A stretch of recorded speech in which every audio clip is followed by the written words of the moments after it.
Hingga kini, kasus video porno yang melibatkan Ariel, Cut Tari, dan Luna Maya masih terus bergulir di pengadilan. Pro kontra menyeruak. Sebagai idola kaula muda, banyak orang menilai Ariel tak sepantasnya melakukan perbuatan memalukan tersebut. Namun sayangnya, kita tak akan pernah tahu apakah pria sang pelaku di video tersebut adalah Ariel. Pasalnya, pengadilan hanya menjerat Ariel sebagai pelaku penyebar video porno. Ariel sendiri tak mau mengaku.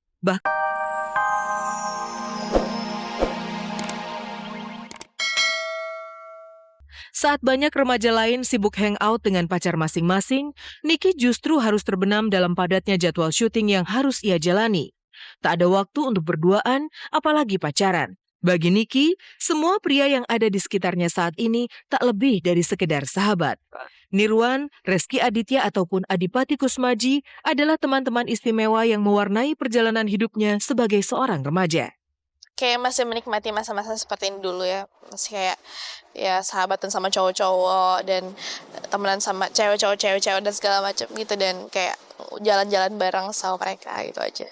Kalau pandangan dari aku sendiri, anak umur 16 tahun mungkin cintanya cuma kayak ya udah ini cowok sama cewek pacaran gitu, dan apa ya, mungkin saling berbagi aja tentang kehidupan sekolah mereka, tentang kehidupan di rumah mereka atau apa gitu, dan jalan-jalan ke mall dan nunjukin ini pacar gue gitu. Cuma itu doang yang kalau aku tahu.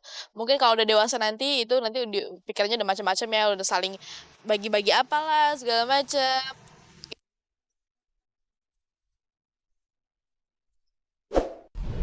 Ketika kami coba menanyakan perasaan hati Adipati untuk Nikita Willy, cowok kelahiran Bandung 19 Agustus 91 ini hanya tersenyum. Ia tak menampik pesona Niki.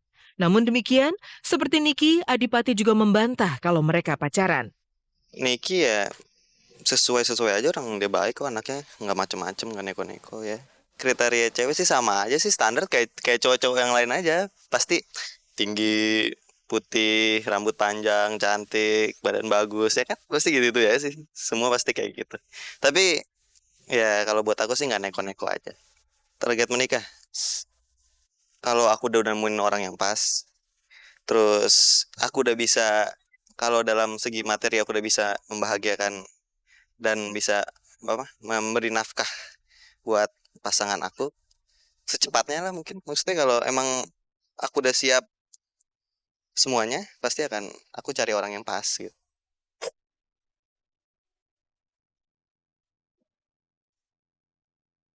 Lalu bagaimana dengan Niki? Cowok seperti apakah yang menjadi idaman Nikita Willy untuk kelak dijadikan sebagai kekasih hatinya? Yang mamaku suka aja sih gitu, dan apa ya, aku nggak terlalu kepikiran soal kayak gitu, soalnya aku masih kayak yang sama siapapun aku jadiin sahabat aja. Sementara itu, Ariel tampak berbunga-bunga. Untuk pertama kalinya sejak meringkuk di dalam tahanan, Ariel bisa merasakan kembali tampil di atas panggung, bernyanyi di hadapan banyak orang.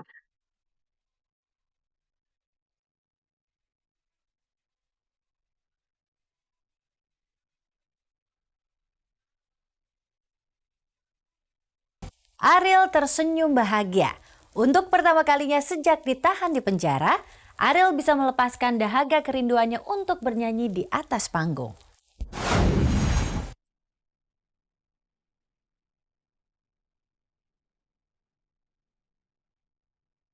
Dada Ariel bergemuruh, rasa haru campur bahagia ia rasakan.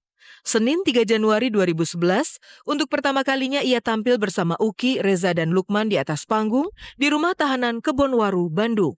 Inilah penampilan pentas pertama Ariel sejak kebebasannya terenggut medio 2010 lalu.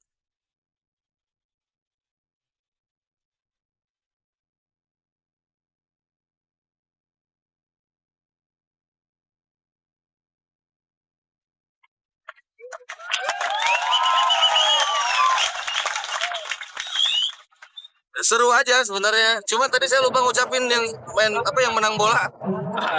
Kalau deg-degan sih nggak ada, cuman kalau canggung ya pasti ada. Nggak, cuman karena udah lama nggak nyanyi, jadi ada yang gatal di sini dari batu-batu gitu.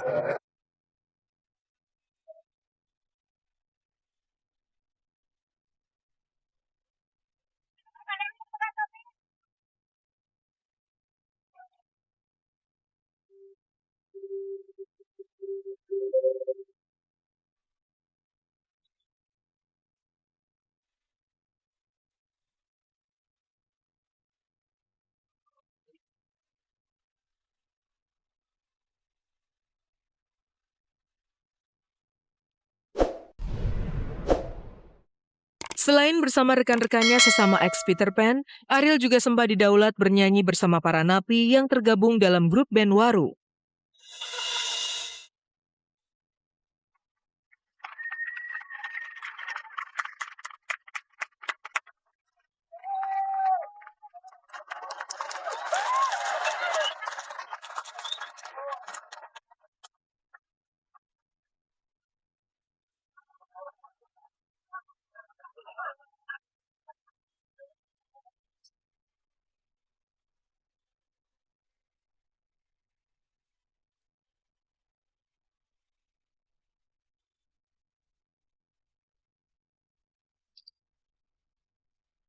Hingga kini, kasus video porno yang melibatkan Ariel, Cut Tari, dan Luna Maya masih terus bergulir di pengadilan.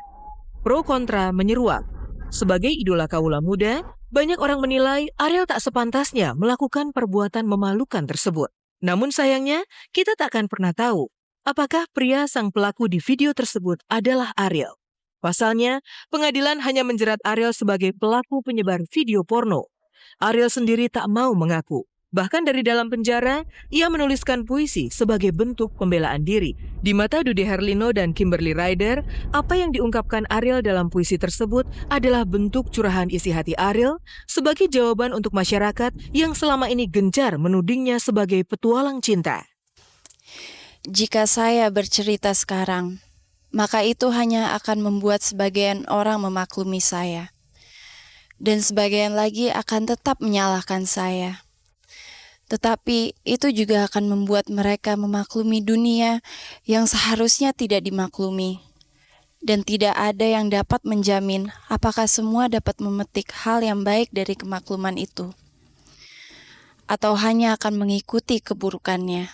Maka lebih baik saya diam. Jika saya bersuara sekarang, maka itu akan membuat saya terlihat sedikit lebih baik. Dan beberapa lainnya terlihat lebih buruk sebenarnya. Maka saya lebih baik diam. Saya hanya akan berkata pada Tuhan, bersuara pada yang berhak, berkata pada diri sendiri, lalu diam kepada yang lainnya. Lalu biarkan seleksi Tuhan bekerja pada hati setiap orang. Puisi itu punya sejuta makna ya. Jadi hanya yang bersangkutan yang tahu sebenarnya. Kalau kita hanya bisa menerka-nerka sebenarnya kan. Sama seperti lagu, hanya yang menciptakan yang tahu apa makna yang paling dalam. Hari ini, sidang lanjutan digelar di Pengadilan Negeri Bandung dengan agenda pembacaan tuntutan untuk Ariel oleh Jaksa Penuntut Umum. Sebelumnya, sebagai terdakwa yang dituding ikut membantu penyebaran video porno, Ariel terancam hukuman penjara selama 12 tahun. Akankah Ariel akan terbukti bersalah dan harus menyandang status sebagai terpidana? Entahlah, hanya waktu yang akan bisa menjawabnya. Tapi satu yang pasti, kasus memalukan ini selayaknya menjadi pelajaran bagi kita semua agar selalu menjaga cinta sebagai bentuk perasaan hati yang suci di antara pria dan wanita. Dan banyak orang mungkin pikir kalau dia itu orangnya jahat, orangnya gimana gitu, nakal, nggak baik gitu. Tapi ya udahlah, ya aku sependapat sama dia, biarin Tuhan aja yang ngejudge dia dan mungkin dia akan dapat balasannya. Saya yakin kejadian ini pasti akan menjadi pelajaran, bukan hanya buat yang bersangkutan, tapi buat diri saya pribadi. Dan mungkin untuk orang-orang yang mengamati kasus ini akan menjadi sebuah pelajaran berharga.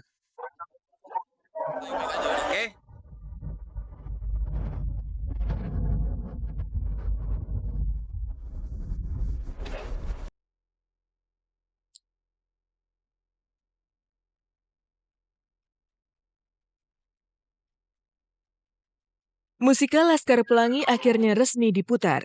Kemarin berlokasi di Teater Taman Ismail Marzuki, pertunjukan musikal Laskar Pelangi akhirnya dipertontonkan. Tidak hanya itu saja, pertunjukan musikal yang mengadopsi film layar lebar Laskar Pelangi ini pun nyatanya mendapatkan apresiasi tinggi dari orang nomor 2 di Indonesia. Bapak Budiono yang meluangkan waktunya untuk menyaksikan film karya kreator kenamaan ini.